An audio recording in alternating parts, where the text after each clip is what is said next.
Welcome back to the Word on Fire show. I'm Brandon Vaught, the host and the senior publishing director.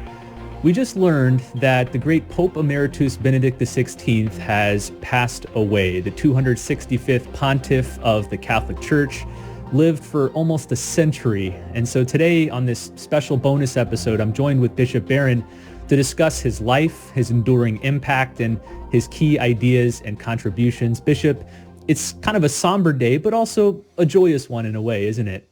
Yeah, I think so.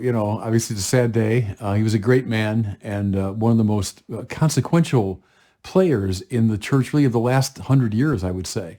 But, for people of a spiritual vision in the Christian faith, it's a day of joy as he finds the friendship with the Lord that he always longed for. So, it's a sad day, as you say, somber, but at the same time, we rejoice in his union with the Lord. Joseph Ratzinger, as he was known before becoming Pope, was born in 1927. So this man lived almost 100 years. The number of events that he witnessed and was a part of, both within the church and in the wider world, is enormous. We could spend hours talking about his whole biography, but can you give us a basic arc of the life of Ratzinger Benedict?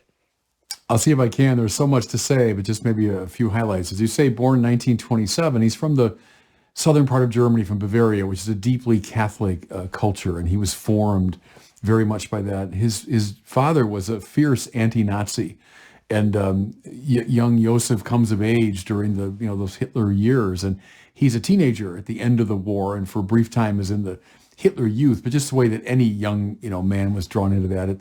At the very end of the war, he was actually involved in defending the fatherland, but he was just a kid at the time. Joins the seminary, becomes a priest, and does pastoral work for a very short time, but everyone knew he was destined for an academic career because his brilliance in that field was evident early on. He's kind of a phenomenon in a way, because as a very young man, he gets these important positions in German universities in Bonn and Munster, I think. And then he comes to the attention of Cardinal Frings, who was the Archbishop of Cologne. And this was the time to be a theologian, because this was when Vatican II was just being talked about and then getting underway. And the leading bishops wanted periti, that's the Latin for theological experts, to bring with them. And so Frings has the brilliant idea to bring along this startlingly bright young theologian. So to Rome in 1962 comes Joseph Ratzinger. He's there for all the sessions of the council. Despite his youth, he plays an outsized role at Vatican II, helping to write some of the major documents in dialogue with all the major players, helping to explain the council to those around him. I have argued for a long time it's the central event of his life. He's a man of the Second Vatican Council, a player at it. During the council, if you want to put it this way, a liberal, because he was for the reforms of the council, against those forces that were resisting the conciliar reforms. But then, of course, very quickly after the council, he becomes an equally vehement critic of a Catholic progressivism that he saw as going beyond the conciliar text, as claiming a magisterium for itself, of threatening the integrity of the Catholic tradition. And so he becomes an outspoken opponent of that. So by 1975, the liberals become a conservative, even though he himself hasn't changed his thinking at all. And he said that at one point. I find it very credible, having read him a lot over the years. He didn't change, but he remained steadfast against these two ways of resisting Vatican II, let's say. And I think that's the key now to understanding him. He is a man of the council who wants to defend it against its conservative and its liberal critics. Now, he finds a very like-minded friend in Karol Wojtyła. He would have known him at Vatican II, because Wojtyła was the Archbishop of Krakow, so he was there as a father of the council, Ratzinger as a peritus. They would have known each other. But they really came to know each other, they say, during the conclaves of 1978, the year of the three popes. So they were both cardinals by that time. Ratzinger had been made Archbishop of Munich, and then was quickly named a cardinal by Paul VI. So he and Wojtyła are together at those conclaves. And I think Wojtyła realized, this man's a kindred spirit to me. So then when Wojtyła becomes John Paul II, he taps Ratzinger as his head of doctrine. So then for about 25 years, Cardinal Ratzinger became very well known as the head of the Congregation for the Doctrine of the Faith. I think the best way to read his work during those years is what I just said. He was a defender of the right interpretation of Vatican II and holding off its critics on both left and right. Elected Pope at the death of John Paul II in 2005, even though he was pretty old, he was 78 in 2005. And I remember that very well, that a lot of people thought, well, sure, he's great, but he's just too old to be Pope. He gives a sermon at the Mass preparing for the conclave. And he used that famous phrase, the dictatorship of relativism.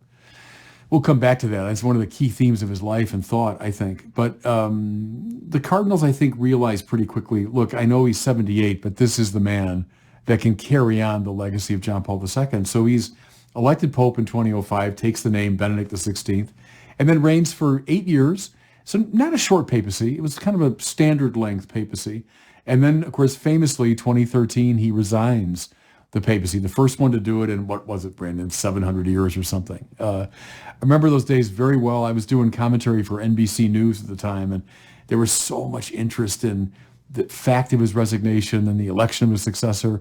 And then the last, 10 years or so, he's living in kind of retreat and isolation in the Vatican gardens. So that's, if you want, the arc of a rather extraordinary life that's just come to an end. Let's go back to those years in the early to mid 60s, which marked the most defining and important time, I think, in Ratzinger's life and in the life of the church. The Second Vatican Council, arguably the most important event in the last 100 years in the church. You mentioned that he was attending the council as an expert, a sort of theological consultant. I marvel at the fact that he shows up as I think a 35-year-old, maybe 36 years old. I'm 36. Thinking like someone my age, going to all these, the brightest theologians in the world and helping to author the documents, giving consultation. It's remarkable. But tell us a little bit more about his influence on the council. How does the conciliar documents bear his fingerprints? And then after the council, how did the council impact him? How did he impact the council? How did the council impact him? Well, to say, first of all, he was a kind of wunderkind, to use that wonderful German word. He's kind of this wonder child. Like, how did this happen? When I was 35, I got my doctorate when I was about 32. I just started teaching at Mundelein. And I would have felt completely incapable of operating at that level of theological, sophistication. But they just recognized his gifts very early on. Now, what did he bring? See, Ratzinger was very much a theologian of the Ressourcement movement, so-called. When he was going to school, and most people of the Vatican II generation, they would have been formed in the standard neo-scholasticism of the time. Now, we don't have time to get into all those details, but a kind of, call it rationalistic revival of Thomism. Think of a figure like Garrigou-Lagrange, would have been a typical theologian of that time and school. A number of figures, Omer Yalubach comes to mind, Danielu comes to mind, Urs von Balthasar comes to mind, resisted neo-scholasticism, and they called for less of a rationalism and more of a return to the sources. So the French call this the aux sources movement sometimes, back to the sources, namely the Bible and the Church Fathers. And there are a lot of reasons for that move, but one was that they just found that theology, I think, more spiritually engaging and more appealing to the imagination. They also thought it would be a better vehicle for the dialogue with the modern world. And there's much more we could say about it, but the young Ratzinger, it's fair to say, becomes a devotee of that school. He studies St. Bonaventure, and that's interesting in itself, because if Thomas Aquinas was the dominant figure of the time, it's interesting that this young wunderkind theologian says, I'm not going to study Aquinas, I'm going to study his counterpart, the Franciscan Bonaventure, who represents a very different theological style and school, namely the Franciscan, and behind that, the Augustinian. So you want the two figures that really impact the young Ratzinger, I'd say Bonaventure, and behind him, Augustine. And he said many times, Augustine, he's my master. He's the one, if I were on a desert island, I'd bring the Bible and I'd bring the Confessions. That Augustine was his great teacher. I think that's, Brandon, what he brought to Vatican II was a keen sense of the ressourcement, which they saw as not just a sort of retrieval of old stuff. They saw it as a means by which the church could enter into more creative dialogue with the contemporary society. More to it, they saw it as a more effective vehicle for a conversation with Protestantism because they felt that the church had gotten kind of stuck in the 16th century debates. And then the Catholic Church, embracing a neo-Thomism that was fiercely anti-Protestant. Why not, some of them suggested, let's go back to a time before the 16th century, before the Protestant Catholic split.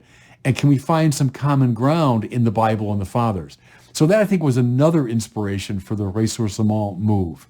But that's, I think, what he brought to the council. Now, what did the council bring to him? I think it just shaped him in almost every way. I think it became the defining event of his life, that defending it and propagating it became his central preoccupation.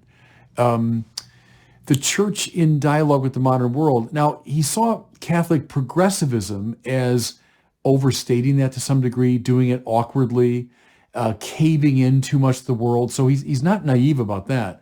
But he never abandoned the great elan of Vatican II. I remember, I don't know if it was a video or if I read it in an interview. He was there for the great, it's called the Discorso della Luna, the discourse under the moon. It's when John the 23rd, the opening of Vatican II, that night of the opening, he appears at the window and there's this huge candlelight procession going on and there's a full moon shining. And you find it on YouTube. It's very moving because he had this wonderful, resonant, kind of deep voice. And he's addressing the crowds and he's talking about the moon is looking down upon this great, spectacle. Well, Ratzinger said, he was there for that. He was somewhere in that crowd. And he still remains enchanted by that moment, when John the 23rd was kind of celebrating the importance of the council. So I think that's it. Maybe something worth mentioning, too. He might be, Brandon, the last major player of Vatican II to be alive. He came as a very young man. So think the bishops, I think, who were at Vatican II, maybe there are some exceptions, but they're almost all gone. And then even the Paridi, I think most of them. Hans Kung, who would have younger than Ratzinger, he's gone. In a way, his death, it's the ringing down of the curtain on Vatican II in some ways. There won't be anybody with a living memory of it. This long dual papacy of John Paul II and Benedict XVI was noted for its expansive outward turn toward the world. So you have John Paul II traveling to more countries than any previous pope. He was the great evangelist. He proposed the gospel to the wider world. But then you have Benedict XVI, who was a noted public intellectual in a way that many past popes hadn't been. In fact, you could describe him as one of the theological and intellectual giants of the last 100 years. And again, not just within the church, but on the broader intellectual landscape. For example, he was an interlocutor with many other renowned intellectuals, such as Jürgen Habermas. He instituted the Courtyard of the Gentiles project, which was meant to be a sophisticated outreach to the realm of arts and media, etc. How would you describe Benedict XVI's tone for the church's engagement with the wider world, and what lessons can we draw from it today? He was very much in the patristic spirit, and the fathers gave us that sense of the semina verbi, right? The seeds of the word. So if we hold that Jesus is the Logos, well, then anything that's logical is related to him. There's if you want, the central teaching of his famous Regensburg speech that was so controversial because of his citation of a medieval critic of Islam. But the central point of that talk is really interesting. If Jesus is not just one figure among many, but he's the incarnation of the very mind of God, then anything logical, whether it's in the sciences or it's in philosophy or it's in cultural forms, well, that's a cousin of Christianity. That's a relative of Christianity. And if Jesus is the Word, well, then there are semina verbi, there are seeds of the Word all over the place. And so the job of the church is to find those and to engage those and maybe water those and see if they grow. I think that was the key to his engagement. Now, see, notice something interesting there is it begins Christologically. It's not a surrender to the world. And if I might, in his spirit, offer a critique of Catholic liberalism, that could be the tendency to surrender the church too much in the enthusiasm to embrace the world that we lose Catholic particularity. Well, see, Ratzinger operated out of that wonderful paradox that no, it's actually the more authentically Christian you are, the better you are at engaging in dialogue with the wider culture. And if you say, no, I'm going to leave my Christianity behind so I can enter the dialogue, it'll end up being a dysfunctional dialogue. And I think that's how we would have critiqued Catholic progressivism.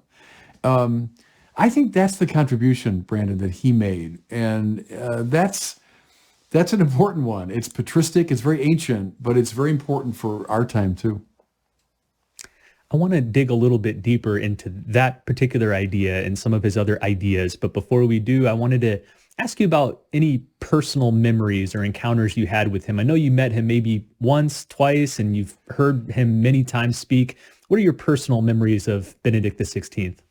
Yeah, I mean, I didn't really know him. I met him precisely once. I was over in Rome.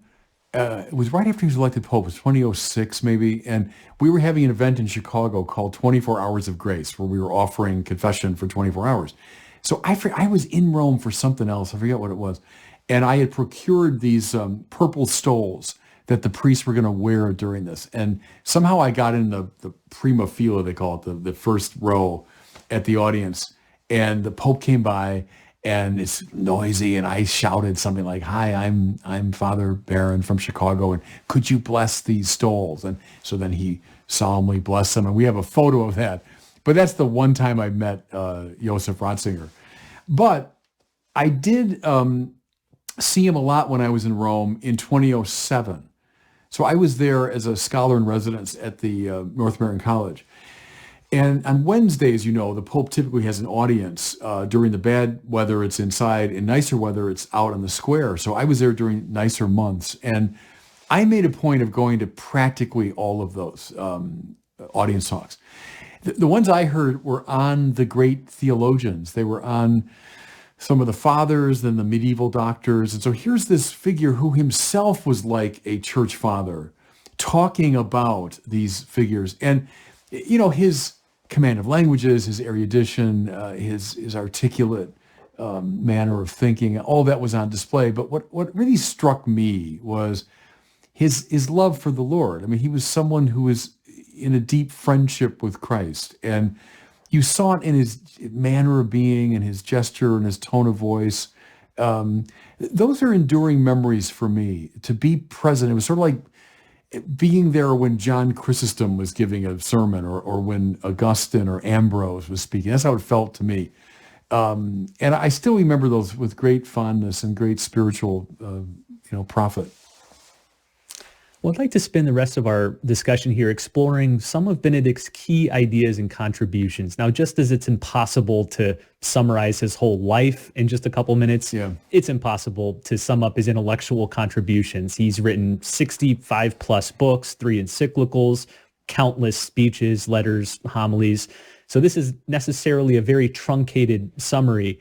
But I think that these 5 lessons represent some of his lasting legacy. So the first one, true reform versus false reform in the church. Reform was a major buzzword throughout his life, especially before, during, and immediately after the Second Vatican Council. But he went to great lengths to ensure that reform was properly oriented. And in particular, he introduced these 2 phrases, the hermeneutic of continuity versus the hermeneutic of rupture. I know those are long technical phrases, but how did Pope Benedict understand reform, and why did he think it was needed in the 20th century church? Yeah, and you mentioned when you say true and false reform, you're referring to Yves Congar, who was maybe the most important theological figure at Vatican II. His famous text, Vraie et fausse réforme dans l'Église. Ratzinger would have read that with great interest, and I think would have subscribed to it. And you put your finger on it, Brandon, with the different hermeneutics. He didn't like the progressive or liberal interpretation that saw Vatican II as a rupture. And I'll say this, when I was a little kid going to Catholic grade school in the years after Vatican II, and that was very much the way it was presented to us. Vatican II was a revolution. There was darkness before, then there was this great burst of light in 1965, and then we've been living in the luminosity of Vatican II since then. it was presented very much as a revolution, not an evolution. Where he would have adopted, another hero of his was John Henry Newman. It might have been Ratzinger that led me to Newman, who became a hero to me. But, Newman, who famously talks about the development of doctrine, yes, indeed, but doctrine develops in an evolving way. It doesn't lose contact with its past, doesn't become something else. It unfolds its own true meaning and integrity. So I think Ratzinger would have seen that's what's happening at Vatican II. Now, was it needed? Sure. Look at the liturgical reforms. Ratzinger would have been very much a devotee of Romano Guardini and of a liturgical movement.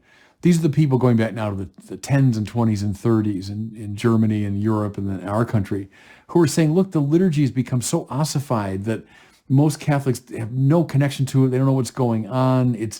We want full, conscious, and active participation, all of those things. Ratzinger would have been very much behind that and would have supported, Sacrosanctum Concilium, the great statement of Vatican II on liturgy. He would have subscribed to another hero of his, Urs von Balthasar, who said the church has been crouching behind its medieval walls too long. It's time to raise the bastions and to get the church out into the world. He would have subscribed very strongly to that. So read the great texts, many which he helped to write. Lumen Gentium, a new way of thinking about the church, or it's called an evolution in our understanding of the church, not starting so much top down, but beginning with the people of God and the universal call to holiness. And he would have subscribed to all that. So I think that's how he saw himself in relation to Vatican II. Let's talk about a second lesson, which is liturgical renewal. You mentioned the name Romano Guardini, who famously wrote a book called The Spirit of the Liturgy. Joseph Ratzinger later wrote a subsequent book with that same title and in the same vein. Guardini was one of the figureheads of this 20th century liturgical movement. As you say, Ratzinger was attracted to that. How did he specifically contribute to the liturgical renewal of recent decades? Well, it's a very interesting question. And this is where things get intriguing because, as I say, the young Ratzinger, following Guardini and many others, Karl Adam in Germany, think of people like Virgil Michael over here, would have, seen the need for this great reform of the liturgy. Now, fast forward to when Joseph Ratzinger writes his own book, The Spirit of the Liturgy. By that time, the reform of the council had given rise, he thought, to some real distortions of the liturgy. That the liturgy had become too much focused on us. It was anthropocentric rather than Christocentric. It had become, too much of a this-worldly celebration of the community rather than a participation in the mystery of redemption, etc. And so by that time, he's a critic, more conservative critic, let's say, of what had happened with the liturgy after the council. Again, it's that idea of Ratzinger at the council, the liberal, right, calling for liturgical reform, but then decades later, Ratzinger, the conservative, was saying, well, wait a minute, but what happened to the liturgy was not really what Vatican II had in mind. So I think he contributes at both stages of his career, if you want. He contributes as a liberal at the council, and he contributes as a more conservative critic later in his career. And I think both are very important moments. And look at our dialogue today, Brandon. There are still people today, liturgically, who say, look, the whole Vatican II thing, that was a big mistake. Let's go back to the way it was. Or people on the progressive left, like, let's keep changing the liturgy until it becomes unrecognizable. Both Ratzingers, or let's say Ratzinger looking both ways, the 60s and the 90s, are both needed. They're both needed today. A third major lesson we can take away from the life and teachings of Benedict is the importance of the Bible for theology. Mm-hmm. Now, Ratzinger Benedict wasn't a biblical scholar per se in the terms we would use today, but he was definitely a biblical theologian, meaning one who incorporates and uses scripture heavily throughout his theologizing. He also came of age in a period where the historical critical method was in vogue, and a lot of his career was with engagement with that theory. what did Benedict teach about the Bible and its role in theology?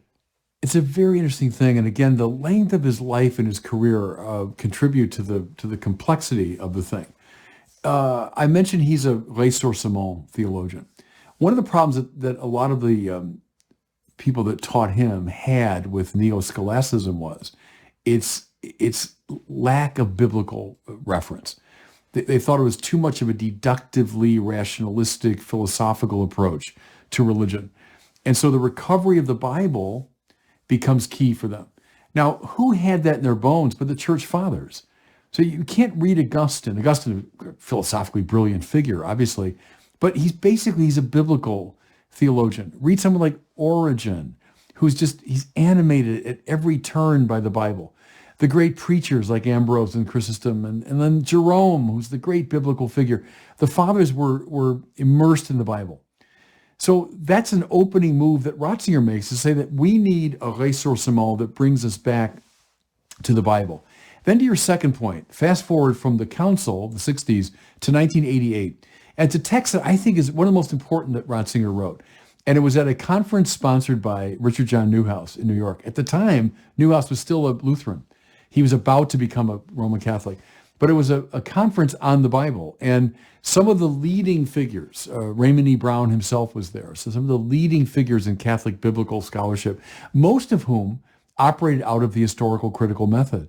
And Ratzinger gives this kind of programmatic speech, not rejecting historical criticism, but of saying it needs to be complemented and supplemented in all sorts of ways.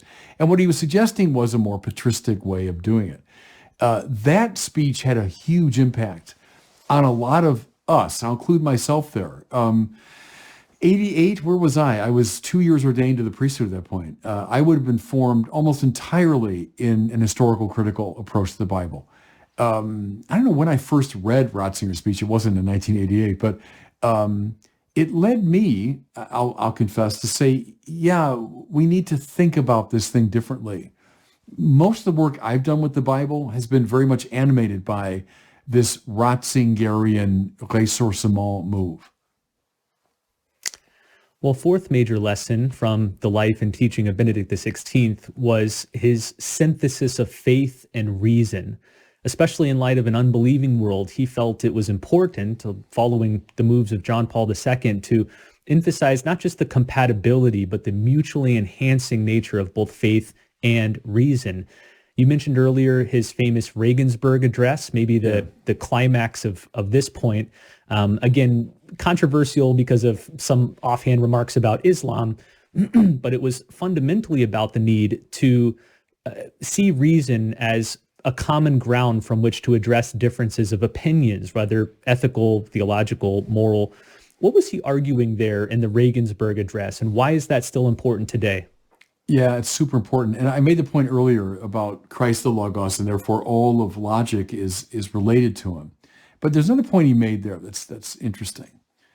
Namely, the importance of an intellectual approach over a voluntaristic approach.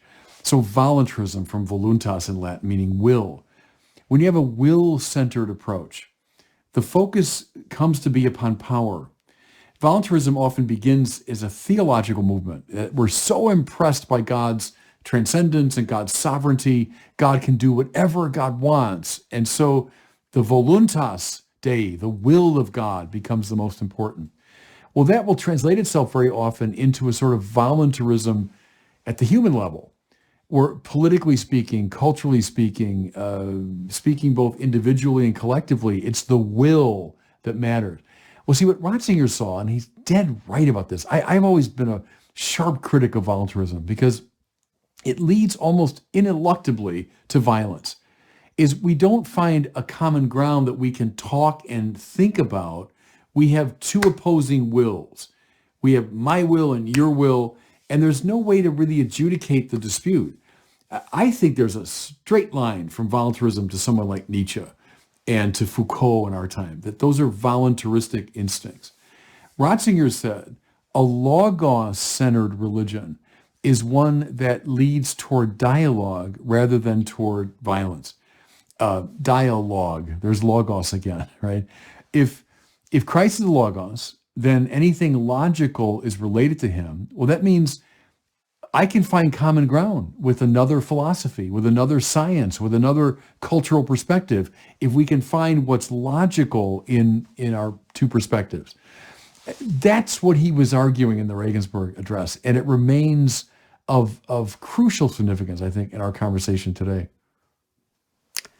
Well, let's turn to the fifth and final lesson from Pope Benedict XVI. I think it's maybe his most defining mark. It's also one of the 8 principles of Word on Fire. We've adopted it as our own, and that's Christocentrism. Christocentrism. I think you've used that phrase a couple of times. Yeah. I think back to the very first paragraph in Benedict's encyclical, Deus Caritas Est, in which he has what's maybe his most famous one-liner, his most famous quote. He says, "Being Christian is not the result of an ethical choice or a lofty idea, but the encounter with an event, a person, which gives life a new horizon and a decisive direction." And of course, that person is Jesus Christ. He also wrote a magnificent 3-volume series known as the Jesus of Nazareth series, which illustrates this Christocentric principle in spades. How did Pope Benedict XVI contribute to a more Christocentric Catholicism? Well, in all the ways you just mentioned. And it goes right back to his early formation. A scholasticism that was very rationalistic tended to be non-biblical, and for that same reason tended to be non-Christological. Now, I'm overstating it here to make the point, but there was a tendency to read religion in a very rationalistic, deductive way, and to bracket Christian particularity. Well, the young Ratzinger turns not toward the neo-scholastics, but he turns toward Bonaventure and Augustine and the Fathers, for all of whom the particular Christ, this Logos made flesh, this Jesus, is the point of orientation. Think of so much of theological liberalism, beginning with someone like Schleiermacher, that also bracketed the particularity of Jesus. It was very much in favor of a universal type religious experience. Ratzinger would have been formed against that. Now, the paradox, and he had the nuance of mind to see it. The paradox is the more you emphasize that particular Jesus, who is the Logos made flesh, the more you're able to enter into a conversation with those outside the Christian ambit. So for him, it was not this either or. It was an implication of his Christocentrism that he could be very much geared to the culture. Now, that's Word on Fire. I mean, even as I talk about this, I see in so many ways, I would have read Ratzinger, beginning in the late 80s or 90s, and I used him in my classes at Mundelein for many years. I had the students read the Introduction to Christianity, many others. I just see in all these ways, through a kind of osmosis, Ratzinger's thinking became my thinking on a lot of issues. And I still think it's the best way forward for the church, especially in its dialogue with the modern world. So, are you going to just pay tribute to this massively important figure? Well, as we close, let me ask you this final question about his enduring legacy. I'm pretty confident that in 100 years, 200 years, people are still going to be reading Joseph Ratzinger, Benedict XVI. And when they do, and they look backward on his life and legacy, what one word or phrase or theme do you think people in the future will use to sum up Ratzinger Benedict? That's good, Brent. It's difficult to answer because you don't want to be flippant about it. Faith and reason comes to mind, that he's one of the great advocates of faith and reason. But the Christocentric thing is what's really striking me. And the citation you just gave, maybe that's it. Pope Francis has emphasized that many times. Christianity is not an ideology or philosophy. It's a relationship to a person. And then from that central place, the whole of his thought kind of unfolds. So maybe that's it. Maybe it's the friendship with Jesus. That's at the heart of his. It's funny. I think of Karl Barth here, the great Protestant theologian, and Ratzinger's, one of his heroes was Balthasar, and Balthasar was very connected to Barth. And Barth was brilliant intellectual, multi-volume work and so on. As an old man, he comes to America, University of Chicago, and he gave a lecture, and then there's a Q&A, and someone said to him, how would you sum up your theology? And he said, I think I'd use a line from a song from your culture. Jesus loves me, this I know, because the Bible tells me so. I thought, pretty good. That is pretty good summary of Barth. And you wouldn't be all that far from Ratzinger in saying that too. Well, as we wrap up, I want to share with all of our listeners that Word on Fire has built a new website centered around Pope Benedict XVI that features all of Bishop Barron's and Word on Fire's resources on this great man and his thinking. So multiple articles, videos, homilies, podcasts. You can find that at wordonfire.org/Benedict resources. I'll, of course, include a link in the show notes.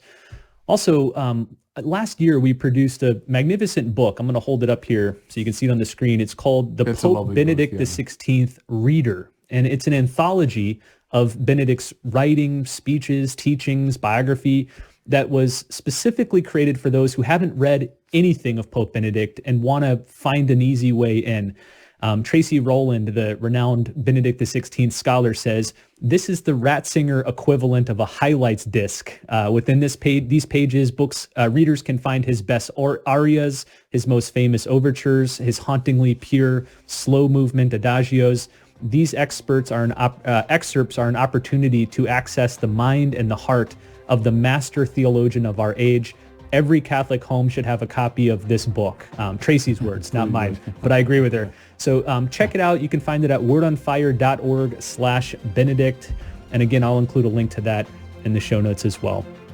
Well, thanks all of you for listening and watching this special episode dedicated to Pope Benedict XVI. And we'll see you next time on the Word on Fire show.